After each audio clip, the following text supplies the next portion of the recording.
Hey, it's been a while. In this video, I'm gonna share with you the new N8N update that allows you to easily or easier connect, much easier actually, MCP servers like Klaviyo, for instance, to your N8N AI agent with just a few clicks, so you don't have to use workarounds, no DigitalOcean droplets, no local hosting, none of that. And I'm gonna use the Klaviyo MCP server as the best example because that's literally what happened to me. So in technical terms, and I swear this is probably the just technical terms I'm going to use in this video. So N8N changed two things in the MCP tool for AI agents, being HTTP streamable connection, meaning bidirection connection, and Klaviyo MCP tool requires that. So the SSE typical one is not enough or wouldn't get the job done. Also the dynamic client registration, that's how Klaviyo will authenticate quickly your MCP connection without you having to manage API keys or any other thing. Okay, remember 1.1.3. So when you create a workflow and you select an AI agent, you can choose the model. Let's go with the Anthropic MCP client 2. And here is what has changed. So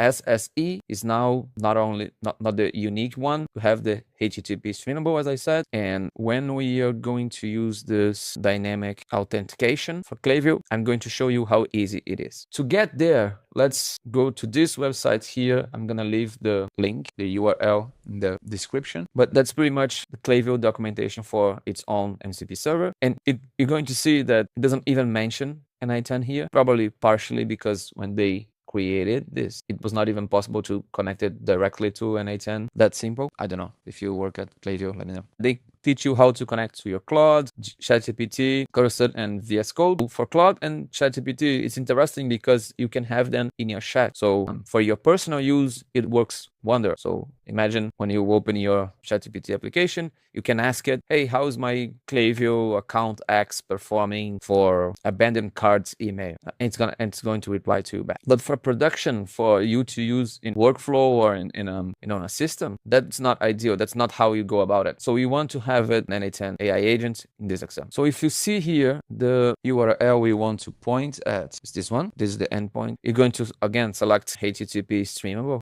And for credentials, let's create a new one. And as you can see, dynamic client registration. Here you're going to put the same thing as before, and you're going to connect my account. And when you click on it, it's going to appear this kind of pop-up, and you're just going to click approve and then allow. That's all you need. So now for this example, I'm just using like a very quick and simplified system prompt. You are Peter, an expert in analyzing Klaviyo account performance. We never make things up or modify anything. In the Klaviyo account, you are only authorized to read only. This is actually terrible English, but anyway, I just wanted to be fast so we can test it and show you. Speaking of it, let me show you how it performs. As you can see here, I have tried and tested, and it says, hello, I'm Peter, your Klaviyo account performance expert. And then I just asked to see some overall campaign performance analysis. Not much detail needed because I wanted it to be fast. And you can see the AI agent used, of course, the memory, the agent's model, and the MCP 3 times. And it came out with this performance review here. It has more information, but the information below it's sensitive, so I'm not going to share. But this is like top performance thing, and it goes into details below. So